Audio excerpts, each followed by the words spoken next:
Welcome back to Rock TV. I'm Gavin Smith, and then alongside me is Jeremy Smith this week. It's going to be real great. Last show of the trimester. It's going to be great. Yeah!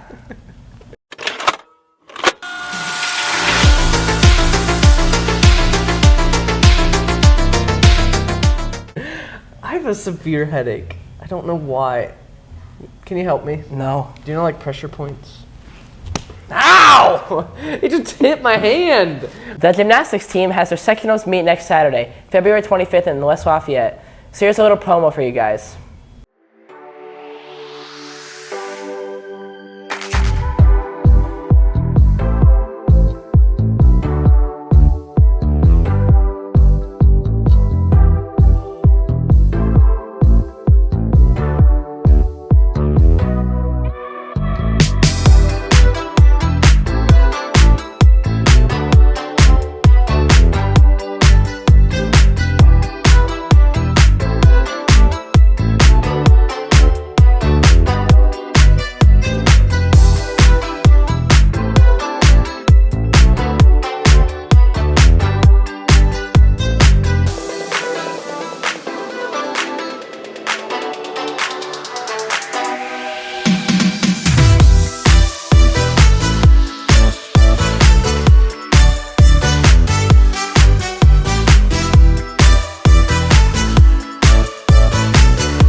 Coach Tavio, the weight training teacher here at WHS, met with Bella to talk about heart health and how you can keep your body healthy. And so here's a little clip about that. Hey everybody, just here to talk a little bit about heart health in terms of how it relates to what I do here and with exercise. And so one of the first things I think everybody should know, it's an encouraging thing, is that 85 to 90% of all heart attack, heart disease, heart stroke is preventable with a healthier diet, with exercise, with not smoking, and stress management. And so the point of this for your heart to be healthy is to get moving.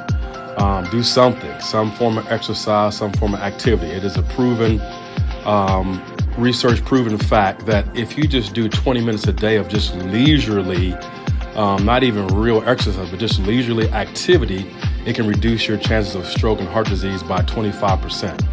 If you go to moderate or vigorous exercise, you can decrease that rate by about 58 to 68%. And so the point is that every day, if you just force yourself, discipline yourself to do some type of exercise, it will strengthen your heart. Now, the heart is a muscle, so just like any other muscle, in order for it to get strong, you have to work it. And so one of the best ways to work it is through strength training, and walking is one of the best ways. If you walk 30 to 40 minutes a day or even 20 minutes a day, just get out in the sun. The sun helps, but also it can cut down your risk of heart disease, stroke, and things like that. So hope that's helpful. Our WHS boys basketball team just had their last home game of the season. So Rowan interviewed Coach Sumter to talk about what's next for the team. All right, I am here with Coach Sumter. Now, sectionals are right around the corner. What are you looking to do differently in sectionals that you didn't do in the regular season? Well, you know, we obviously got a very tough sectional, just like all sports around here, and we've been playing some good basketball. You know, the draw's coming up here, and hopefully we can do what we did last year, which is win it. But we got to play well. Obviously, it's a strong field with Carmel and Zionsville, and you know, there's no easy draw, so we got to play well. Again, no easy draw. For sure. Now, earlier in the year, you had a huge accomplishment, which was getting your 100th career win. Going into that game, did you think of it as like any other game, or did you have that milestone in mind? Well, what it means is I've coached really good players since I've been here, and I've got a really good coaching staff around me. So at the end of the day, yes, it's an honor to do that, but I've been blessed with a lot of really good players here at Westfield. For sure, and this year's team is a completely new look team, especially considering last year a lot of seniors left. What have you learned about your team this year? A lot of young guys. Well, I think we surprised a lot of people. We lost 8 seniors, including Mr. Basketball and another Division I player that's playing at Eastern Illinois, and Cam Hafner. So we've lost a lot, but right at the beginning of the year, we opened up with a game against Kokomo, the team that beat us in the regional, and we upset them. So I think we surprised. When we're sitting at 13-6, there's probably not a lot of people outside of this locker room that thought we'd be 13-6 with a few games to go. So our guys came out right from the start and looking to prove a lot of people wrong. Then you mentioned the Noblesville game. We were big underdogs in that game. Zionsville, we lose on a half-court Logan Imes shot. Logan Imes hit the 35-40 footer to beat us. So I think we surprised a lot of people, and even the games that we've lost, we've been right there. We've lost 2 games on a last-second shot. We battled some injuries here as of late. Got a tough game tonight, and like I said, the sectional certainly doesn't get any easier either. But I think our guys have came a long way, and we've proved a lot of people wrong this year. For sure. Thank you, Coach. Rowan also got the chance to sit down with Athlete of the Week, Alex Romack. And so here's a little clip about that. All right, I am here with your Athlete of the Week, Alex Romack. Now, in the past 3 games, Alex Romack is averaging 20 points per game with 13 rebounds and over 55% shooting. But most importantly, those 3 games are wins. After a 3-game losing streak, how important was it to get these wins on the road? It was really important. We were kind of having a slump there, and to get these wins kind of gets us going again, going into sectionals. Now, in the off season, how did you build strength to be such a great rebounder? Because you're one of the best rebounders in this state. A lot of it's just working out with Tavio, before school, after school, all that. That's pretty much it. Now, in the postseason, it's right around the corner. How are you going to do different in the what are you going to do differently in the postseason that you didn't do in the regular season? I think just for our team, just like playing hard and getting off to good starts, playing fast from the start. We can't get down against some of these good teams. For sure. Your Athlete of the Week, Alex Romack. Appreciate it. Cool. Keeping on the topic of basketball, here's Callie talking about the huge game we had this past week between IU and Purdue. I will be talking about IU versus Purdue. IU was ranked 21, while Purdue was ranked number 1. IU was favored to win, and guess what? They did, 79-74. Zach Edey was a player who kept Purdue in the game with 33 points. But why are we talking about the losers? Let's talk about the winners. IU, Trace Jackson Davis with 25 points leads the team, but also Jalen Hood Chauvinoff, the freshman, put up 16 points. Assembly Hall, the best college arena out there, was sold out. All 17,222 seats were sold out. Purdue stays number 1, and IU moves down to 18. But we are talking about men's basketball. But the women's played at Purdue and got the win at Mackey Arena, 69-46, which was also sold out. So both games were sold out, and IU got the win. So there are some things in common with the game. Zach Edey and Purdue have a chance to get revenge on February 25th at Mackey Arena, and so does the women's team at February 19th at Assembly Hall. IU Purdue, actually. Said that. No, for you. Who do you choose? Oh, who I choose? Yeah. Oh, I personally am more of a Purdue person, but that's Me kind too. of- Hey, dab me up. That was bad. We don't do that ever again. Boo Purdue. So you guys all know Evan, who is one of the hosts on our weekly sports show. Not only does he run the sports show, but he has a podcast and his own media page where he covers sports of all around, Westfield. Drew had the opportunity to talk to Evan about what he does here at Westfield, so here's that video for you. Hi, I'm Drew Wolf, and I'm here with Evan Cummings. And my friend Evan here is the owner of EC Sports Media for Westfield Sports. And Evan, I know you work for the basketball team. What's that experience like? It's really fun. The guys know how to have a lot of fun. They've embraced me the last couple years, and really, they have the best culture on the team, despite what you may hear.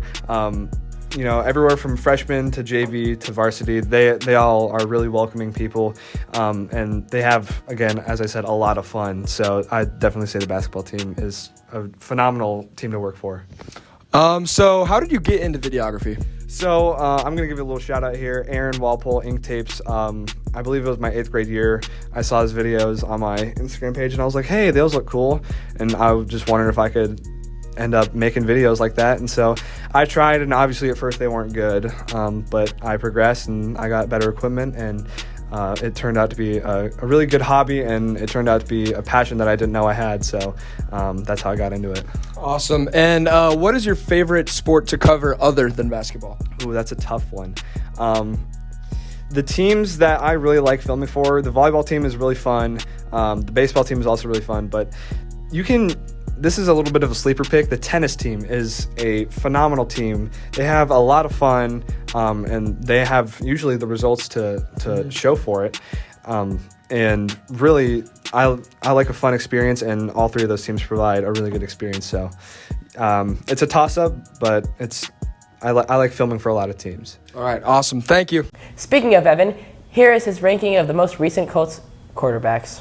What is up, good people of Earth and Cowboys fans? My name is Evan Cummings, and today I rank every single quarterback that has started a game for the Colts since 2013. There are 11 total, so I'll go worst to best. Coming in at number 11 is Josh Freeman. The bright side to being last on this list is that he's the only quarterback to have ever won every one of his starts on this list. In his New Year's win versus the Titans in 2015, he threw for 15 for 28, 149 yards, a touchdown, and an interception, but other than that, he really did nothing. At number 10 on my list, plain and simple, give me Nick Foles. This guy did nothing while he was here. In his 2 starts combined, he threw for 25 for 42, 224 yards, 0 touchdowns, and 4 interceptions. Why he hasn't retired yet, I don't know. Number 9 was a toss-up between a couple of guys, but I'm gonna go with Scott Tolzien here. He's made 2 starts for the Colts, 1 in 2016 and 2017. The first of his 2 was below average, a Thanksgiving loss to the Steelers, where he threw for 22 for 36, 205 yards, a singular touchdown, and 2 interceptions. The 2017 start was abysmal, throwing for a disgusting clip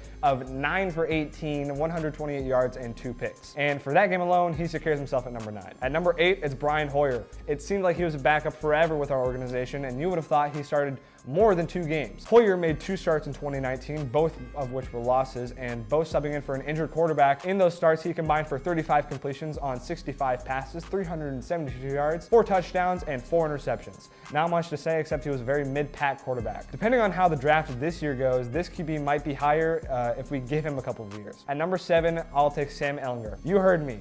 Big body Sam Ehlinger was above average in his 3 starts last year.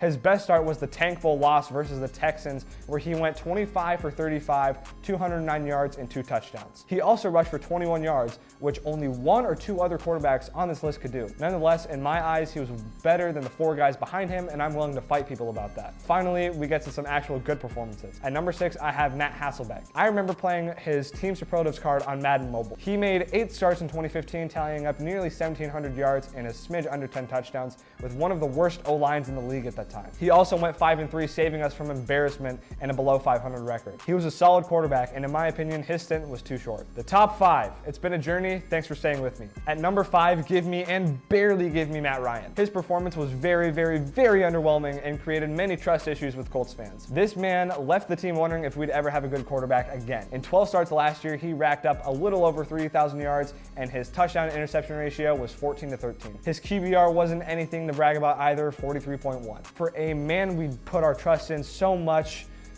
it just didn't work out. So long, Matty Ice. Number 4, to me, saw the highest of highlights and the lowest of lowlights. This quarterback won a Mud Bowl in San Francisco, but then 2 weeks later, choked harder than the Falcons did in the Super Bowl. At number 4, let's take Carson Wentz. Now, altogether, he was not bad. 3,500 yards and a touchdown to interception ratio of 27-7 were excellent. But man, he could not seal a game if his life depended on it. The late season losses to Jacksonville and Vegas kept us out of the playoffs. The 3 losses to start the season made us look like we didn't know what we were doing.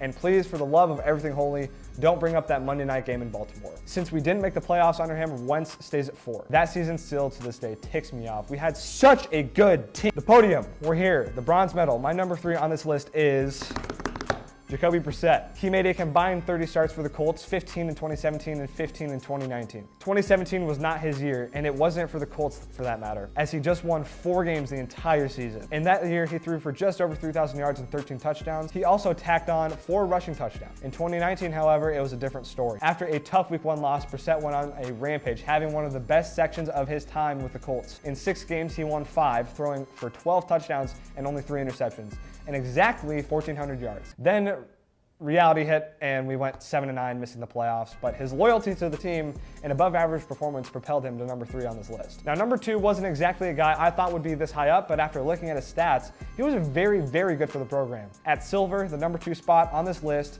let's go with Phillip Rivers. Now, his tenure with the Colts was only 1 year, but in that year, he led the team to a playoff appearance, threw for 4,000 yards, 24 touchdowns, and only 11 picks. And I'm sorry, I'm still salty about that playoff game. The refs were terrible, and we should have won. However, his career may have ended. His stint in Indianapolis was much needed, and he served us very well. All right, we all know who number 1 is, right? I mean, I don't even need to announce him. He doesn't need any glorious introduction. You know, we all know. At number 1, the best quarterback in the last 10 years for the Colts, the one and the only, Andrew Austin Luck. Since 2013, Luck threw for 19,000 yards, 148 touchdowns, and had a completion percentage of 67.9. Stats can't describe what this player meant to the city of Indianapolis, though. He was a class act on and off the field, and he was also known for his friendliness. He led the Colts to numerous playoff appearances and had one of the biggest postseason comebacks of all time. In the last 10 years, he's number 1, and all time, he's got to be up there. We miss you, Luck. If you disagree with these, here's my Instagram. If you agree, that's cool too. Stay breezy and go Rocks.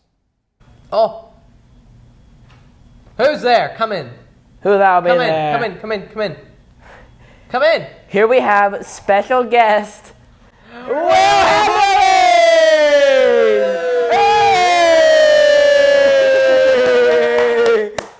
Outro. Yeah, let's do it.